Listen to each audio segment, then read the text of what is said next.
ನಾವು ಹೊರಡ್ತಿದ್ದೀವಿ ಪಾಪ. ಹೊರಡ್ತಾ ಇದ್ದೀರಾ? ಎಲ್ಲಿಗೆ? ಇನ್ನೆಲ್ಲಿಗೆ? ನನ್ನ ಗಂಡನ ಮನೆಗೆ. ಗಂಡನ್ ಮನೆಗ? ಏನ್ ಹೇಳ್ತಾ ಇದೀಯಮ್ಮ ನೀನು? ಇಲ್ಲ ಮಾವ, ನಾನು ಎಲ್ಲಿಗೂ ಕರ್ಕೊಂಡು ಹೋಗ್ತೀನಿ ಅಂತ ಹೇಳೇ ಇಲ್ಲ. ಇವಳೆ ಹೊರಟು ನಿಂತಿದ್ದಾಳೆ. ಇನ್ಫ್ಯಾಕ್ಟ್ ಆ ಮನೆ ಸ್ಲಮ್ ಅಲ್ಲಿದೆ. ಒಳ್ಳೆ ಗುಡಿಸ್ಲಿದ್ದಾಗಿದೆ ಮಾವ. ಸೂಜಿನ ಅಲ್ಲಿ ಕರ್ಕೊಂಡು ಹೋಗಕ್ಕಾಗತ್ತಾ? ಸೂಜಿ, ನೀನ್ ಎಲ್ಗೂ ಹೋಗೋದು ಬೇಡಮ್ಮ.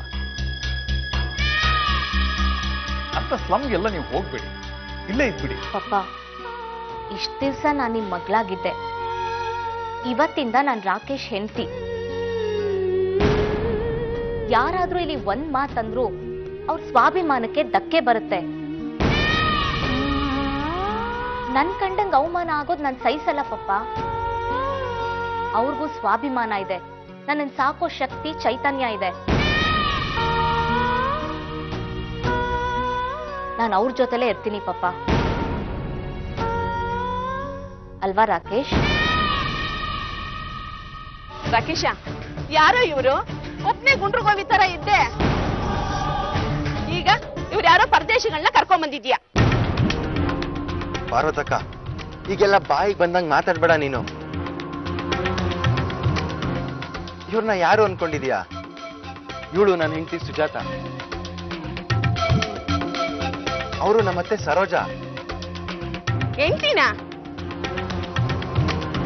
ಅಲ್ಲ ಕಣು ರಾಕೇಶ, ಯಾವ್ದೋ ಕೋಟ್ಯಾಧಿಪತಿ ಮಗಳು ಕಾಳಾಗ್ತಿದೀನಿ, ಅವಳನ್ನೇ ಕಟ್ಕೊಂಡ್ ಬರ್ತೀನಿ ಅಂತ ಹೇಳ್ತಿದ್ದಲ್ಲೋ. ಈಗ ನೋಡಿದ್ರೆ ನನ್ ತರ ಬಿಚ್ಚಾಲೆ ಗೌರವನ್ ಮದ್ವೆ ಮಾಡ್ಕೊಂಡ್ ಬಂದಿದ್ಯಾ.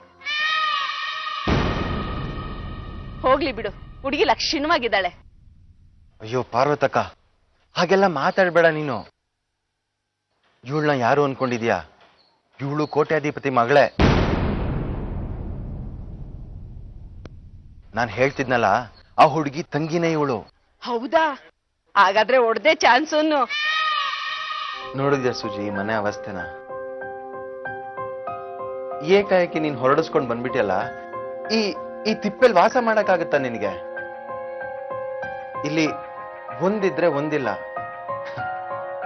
ಈ ಮನೇಲಿ ನಾನು ಒಬ್ನೇ ಇದ್ದೆ ಅನ್ಕೋಬೇಡ. ನನ್ನ ಜೊತೆ ಇಲ್ಲಿ ಹೆಗ್ಗಣ, ಸೊಳ್ಳೆ, ಗೆದ್ಲು ಎಲ್ಲ ಜೀವನ ಮಾಡ್ಕೊಂಡಿದ್ವು. ಈ ತಿಪ್ಪೆಲಿ ಸಂಸಾರ ಮಾಡಕ್ಕಾಗತ್ತಾ ನಿನ್ಗೆ? ಅದಕ್ಕೆ ನಾನು ಹೇಳಿದ್ದು ಅಲ್ಲೇ ನಿಮ್ ಪಪ್ಪನ ಮನೆಯಲ್ಲೇ ಇದ್ಬಿಡೋಣ ಅಂತ. ಹೌದು ಕಣಮ್ಮ, ರಾಕೇಶ್ ಹೇಳೋದು ಸರಿನೇ.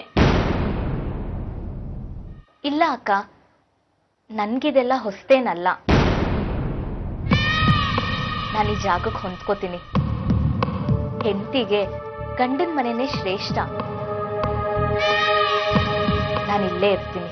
ನೀನು ಸೂಜಿ ಮದ್ವೆ ಮಾಡಿಸ್ತೀಯ? ಏನ್ ಹೇಳ್ತಿದ್ಯಾ ರಶ್ಮಿ? ಸೂಜಿನ ಸಿದ್ಧಾರ್ಥ್ನಿಂದ ದೂರ ಮಾಡ್ಬೇಕು, ನಮ್ ದಾರಿಯಿಂದ ಅವಳನ್ನ ಪಕ್ಕಕ್ಕೆ ಸರಿಸ್ಬೇಕು ಅಂತ.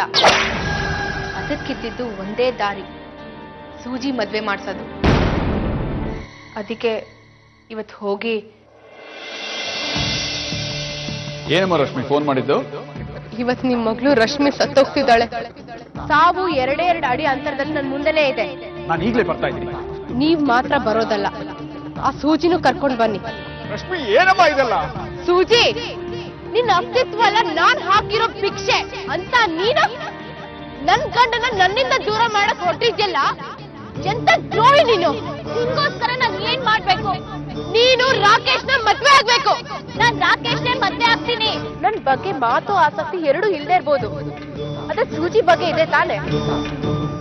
ಅವಳ ಮದ್ವೆನ ಮುರಿದು ದೊಡ್ಡ ಪಾಪ ಮಾಡ್ದೆ, ಅದಕ್ ಪಶ್ಚಾತ್ತಾಪ ಮಾಡ್ಕೊಳ್ಳೋದ್ ಬೇಡ್ವಾ? ನಾನ್ ಹೇಳಿದ ಜಾಗಕ್ಕೆ ಬೇಗ ಬಂದ್ಬಿಡು.